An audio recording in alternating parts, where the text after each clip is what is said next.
100 million plus subscribers.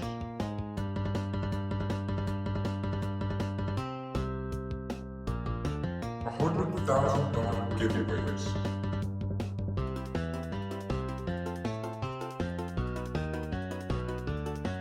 Viral challenges.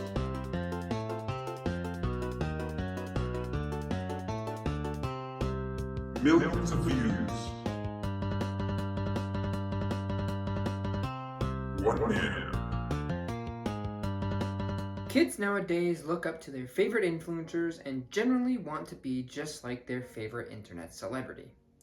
There is one person who has done this better than all the rest. That man is Jimmy Donaldson, better known as MrBeast.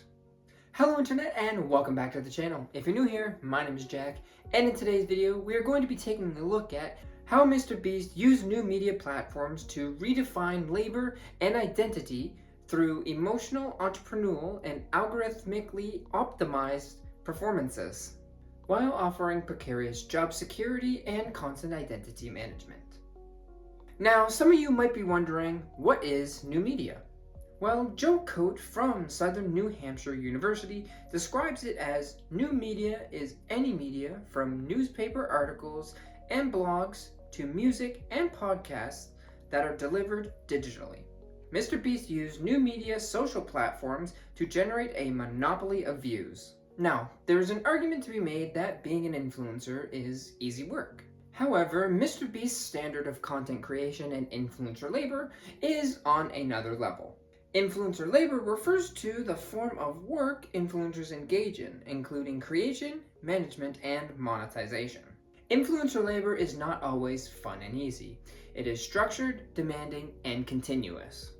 MrBeast works like an entrepreneur. He reinvests profits, manages a huge crew, watches analytics, and coordinates content and businesses. MrBeast did all this on his own with no safety net. Starting out, MrBeast was not the giant that he is today. He started off by creating video after video, reinvesting that revenue that he got into better and better equipment to create better and better videos. The biggest risk that MrBeast took was, instead of going to his college classes, he went all in on YouTube and his viewership started to take off. Jimmy, you can stay in the house if you go to school. If you don't go to school, you're gonna have to leave. So I went, but I just stopped going to classes and I just didn't tell my mom. And I would film videos while I was at college is what I would tell her. But somehow when I got there, maybe I just got a big spark of motivation and went harder. But that's when things actually clicked and like my viewership did start going up quite a bit. This is reflective of the hustle economy mentioned by Tracy McMillan Cottom. She describes the hustle economy as income-generating activities that exist in a gray area between formal employment and traditional entrepreneurship. In the case of MrBeast, this meant he had no backup plan. He was going to create viewership on his YouTube channel through brute force, or he was going to fail. This was a key point in MrBeast's rise to glory. He had no protection if he failed, and that was mainly because at the time, being a YouTuber was not seen as a sustainable job. Because YouTube was not employing these creators, Takona et al. Bring a variety of protections that influencers would be missing out on. This includes workplace protections like benefits, minimum wage, overtime pay, or sick leave. Safety protections: there is no help if sustaining an injury while making content for an income. And financial risks, where if a video doesn't perform the way you wanted it to, it could leave you with a lack of income. This type of influencer labor created an idea in new media that it was a risk to go all in and create content. You would be putting in a bunch of time into creating content and reinvesting with no protection at all for the possibility that nothing may come of it. But if the gamble did pay off, you got to create content for an income. When it comes to creating content and making it go viral, there are tons of videos of MrBeast explaining how to create a good hook for your video, how to keep viewer retention, and what videos work best on different platforms. Whether MrBeast is posting on YouTube or Instagram, he's always catering towards the platform's algorithm. Shapiro et al. In their article talk about how creators enter a moral economy where the platform's algorithms determine success. So it is to the creator's best interest to understand each platform's algorithm. MrBeast understands what makes these algorithms tick to make his videos go viral, and that's what makes him so successful.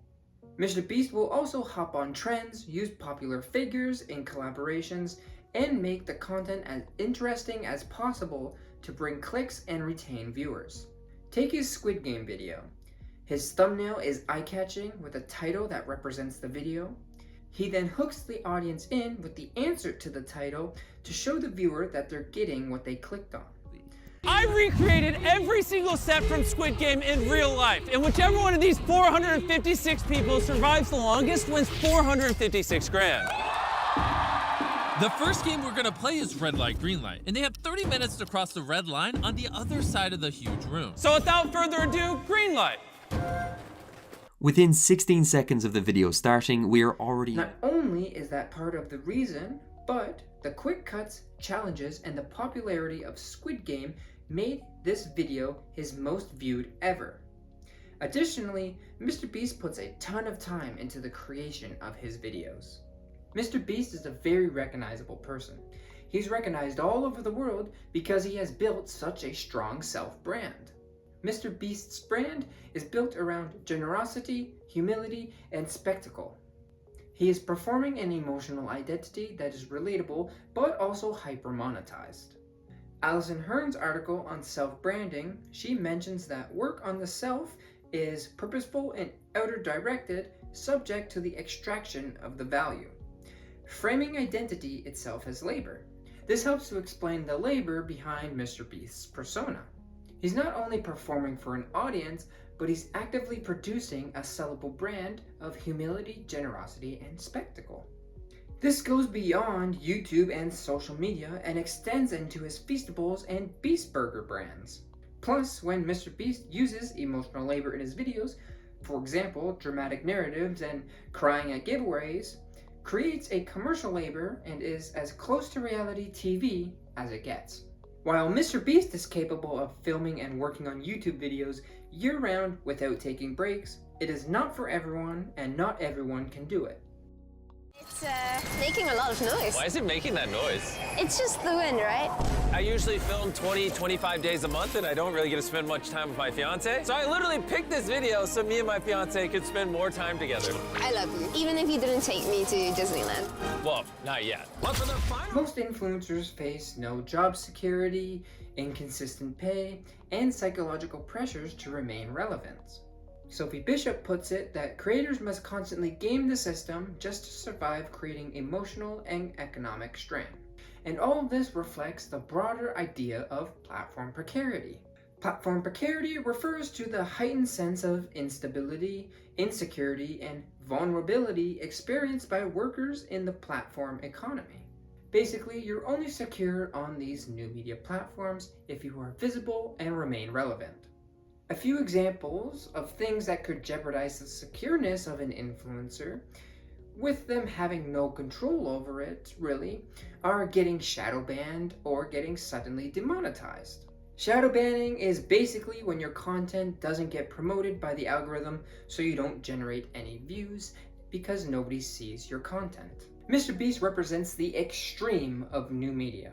He is algorithmically optimized, emotionally performative, and is constantly productive. But beneath the success is a system that demands more than it gives. Platforms reward those who work like machines but offer little protection in return. New media hasn't just changed jobs, it's rewritten what it means to be an influencer online. And with that being said, thank you guys so much for watching. I hope you guys enjoyed learning about new media and MrBeast. Remember to subscribe so you don't miss any more uploads. And as always, remember, work hard and stay humble. We'll see you in the next one. See ya.